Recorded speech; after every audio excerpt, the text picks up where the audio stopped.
আজি ঘোষণা কৰা হৈছে উচ্চতৰ মাধ্যমিক চূড়ান্ত 2022 বৰ্ষৰ পৰীক্ষাৰ ফলাফল। তাৰ মাজত প্ৰশংসাত পঞ্চমুখ হোৱা পৰিলক্ষিত হৈছে নগাঁও জিলাৰ চামগুৰি সমষ্টি মোৱামাৰী কনিষ্ঠ মহাবিদ্যালয়ৰ অধ্যক্ষৰ লগতে ছাত্ৰ ছাত্ৰী তথা অভিভাৱকসকলো।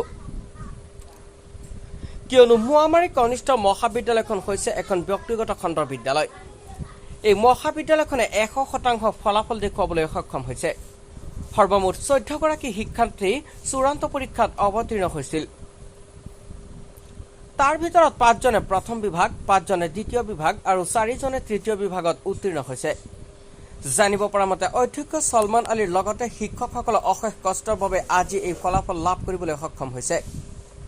আগন্তুক বছৰত ইয়াতকৈ আৰু ভাল ফলাফল হ'ব বুলি অধ্যক্ষজনে সাংবাদিকৰ আগত প্ৰকাশ কৰে।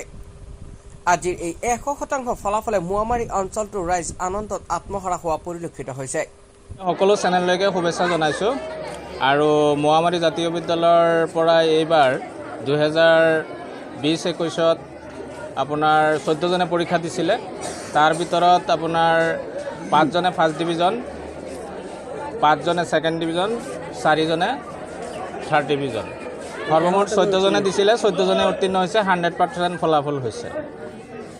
আৰু মেট্ৰিকৰো ফলাফল ভাল, আপোনাৰ 2 জনে ষ্টাৰ পাইছে আৰু বাকী কেইজন সৰ্বমুঠ 19 জনে উত্তীৰ্ণ হৈছে। আৰু আপোনালোকৰ বিদ্যালয়ত যি সুনাম কঢ়িয়াই আনিছে, আপোনালোকৰ মনৰ ভাৱ কেনেকুৱা? আমাৰ খুব আনন্দ লাগিছে, যিহেতুকে আমাৰ গাঁও অঞ্চলত ভাল ল'ৰা ছোৱালী নাহে। গতিকে থাৰ্ড ডিভিজনৰ পৰা ফাৰ্ষ্ট ডিভিজন পোৱালৈকে খুব ডাঙৰ কষ্ট কৰিব লগা হৈছে, যিহেতুকে আমাৰ উচ্চতৰ মাধ্যমিক শাখাত কলা শাখাত আমাৰ শ্ৰেণীবিলাক নৱম দশম শ্ৰেণীৰ নিচিনাই হয়।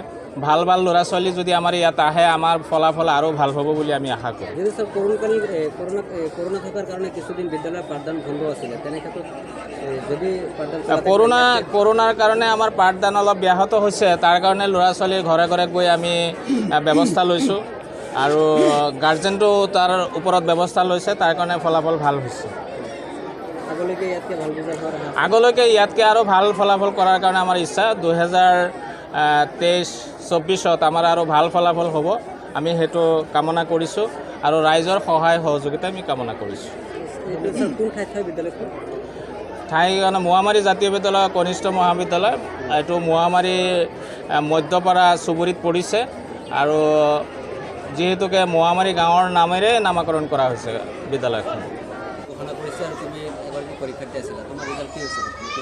প্ৰথম বিভাগত উত্তীৰ্ণ হৈছোঁ, ভালেই লাগিছে আৰু শিক্ষকসকলে কৰা প্ৰচেষ্টাত উত্তীৰ্ণ হ'ব পাৰিছোঁ। সিহঁতে যিমান আশা কৰিছিল সিমান কৰিব পৰা নাই, সেইকাৰণে অলপ বেয়াও লাগিছে। কোনখন বিদ্যালয়ৰ পৰা এইবাৰ দিছিল আপোনালোকে?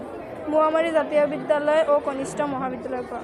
কিমান পাৰ্চেণ্টেজ পাইছে? 63%। পঢ়া শুনা কিমান সময় কৰিছে?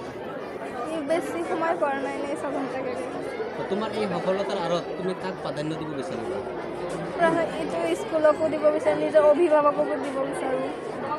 আজি যি পৰীক্ষাৰ যি ফলাফল হৈছে, আমাৰ এই বিদ্যালয়ৰ পৰা সৰ্বমুঠ 14 জনে দিছিলে। তাৰ ভিতৰত 5 জন প্ৰথম বিভাগত, 5 জন দ্বিতীয় বিভাগত আৰু 4 জন তৃতীয় বিভাগত উত্তীৰ্ণ হৈছে। ইয়াৰ ভিতৰতে 2-3 জনে আপোনাৰ লেটাৰসহ লৈছে। সেইখিনি আৰু যিহেতু বিদ্যালয়খন আমাৰ যিখন বিদ্যালয় ইয়াত স্থাপন হৈছিলে, বিদ্যালয়খন একে পিছপৰা এটা অঞ্চলৰ পৰা ইয়াতো আহিছে।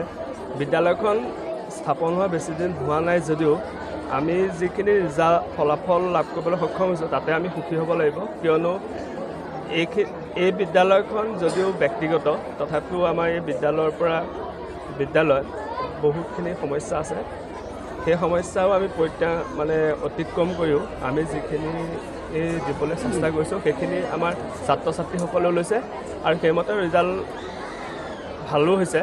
আৰু অনাগত দিনতো আমি ভাবোঁ যাতে এই ৰিজাল্টসমূহ আৰু ভাল হ'ব আৰু যাতে তেওঁলোকে এই গাঁও, এই দেশৰ নাম সুনাম অৰ্জন কৰিবলৈ সক্ষম হ'ব বুলি আশা কৰোঁ। বিদ্যালয়খনৰ নাম কি? মোৱামাৰী জাতীয় বিদ্যালয় উজনি অসম। কিমানগৰাকী পৰীক্ষাৰ্থী আছিলে?